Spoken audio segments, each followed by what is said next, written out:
মানসিকতার দ্বারা যারা ক্ষতিগ্রস্ত হচ্ছে তাকে আপনি কিভাবে প্রোটেকশন দিবেন? তার প্রোটেকশনটাও তো আপনার চিন্তা করা উচিত। একটা সেক্রেটারির নামে এমন একটা মিথ্যা নিউজ দিল, এই নিউজটার তো সেলফ লাইফ ইটার্নাল। 100 বছর ধরে এই নিউজ, উনি যখন ওনার ছেলে ওনার নাতি যখনই ওনারা গুগলে সার্চ করবে দেখবে যে এই নিউজটা আসছে যে উনি এইটা মিথ্যা, তার নামে। এখন ওনাকে আপনি রিমিডি দিবেন না? ওয়েস্টে তো এটা মডেল আছে, ওয়েস্টে ওরা প্রোটেকশন দিচ্ছে হচ্ছে পেনাল্টি ইম্পোজ করে। আপনি ফালতু কথা বলে একজনের নামে কয়ে পার পেয়ে যাবেন, সরকারি অফিসিয়াল হলে আপনি পার পেয়ে তাদের কিছু প্রোটেকশন কম, কিন্তু আরেকজনের নামে একটা ফালতু কথা মিথ্যা কথা বলে আপনি পার পেয়ে যাবেন বিদেশে, ইউকেতে, এটা চিন্তাও করতে পারবেন না। আপনার নামে 5 মিলিয়ন, 10 মিলিয়ন, 100 মিলিয়ন, 700 মিলিয়ন, আপনি এই যে নিয়ে যে ফক্স নিউজকে আপনি দেখেন, 780 মিলিয়ন, 700 মিলিয়নের উপরে তাকে পেনাল্টি গুনতে হচ্ছে।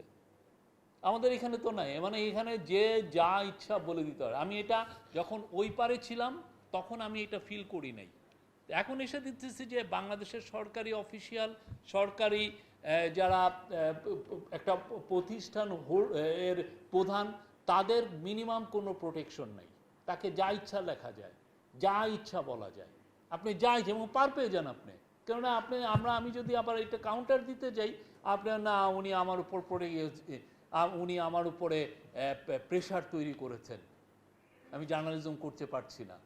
এই যে জার্নালিজমের সত্যিকার অর্থে আমি মনে করি গত 10 মাসে আমরা এই গভর্নমেন্ট তার সর্বোচ্চ চেষ্টা করেছে জার্নালিজমের, মানে জার্নালিস্টরা যাতে ফ্রি, মানে তার মুখ বন্ধ যাতে না হয়, সেই জন্য উইদাউট এনি ফিয়ার সেই জন্য তার জার্নালিজম করতে পারে। আমরা মনে করি সেটা আমরা সফল হয়েছি। প্রত্যেকটা পত্রিকা দেখেন, কোনো পত্রিকা, মেজর পত্রিকায় আপনি সার্ভে নেন, মেজর টিভি স্টেশনে সার্ভে নেন, যে কেউ যদি বলে যে আমরা কোনো ধরনের কোনো প্রেশার তৈরি করেছি কিনা তার জার্নালিজমের ক্ষেত্রে, কোনো একটা নিউজ করার ক্ষেত্রে আমরা বলেছি কিনা আপনি এটা কেন করলেন, নেভার। আমরা এটা একটুও করিনি। কিন্তু তারপর আমরা এই অ্যাপ্রিসিয়েশনটা আমরা দেখছি না। আমরা দেখছি কি অনেক নোংরামি হচ্ছে, এবং যেহেতু জার্নালিজমের নিউজের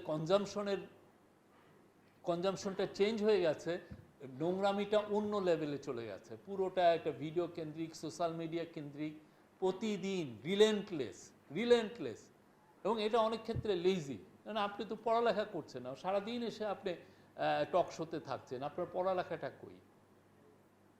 সরকারের কাজটা আপনি অবশ্যই, আমরা চাই আপনি আমাকে ক্রিটিসিজম করবেন, অবশ্যই আপনি আমার কাঠগড়ায় দাঁড় করাবেন, অবশ্যই এই গভর্নমেন্টকে প্রত্যেকটা কাজের জবাবদিহি আপনি চাবেন, কারণ আপনাদেরকে আমরা রিপ্রেজেন্ট করছি।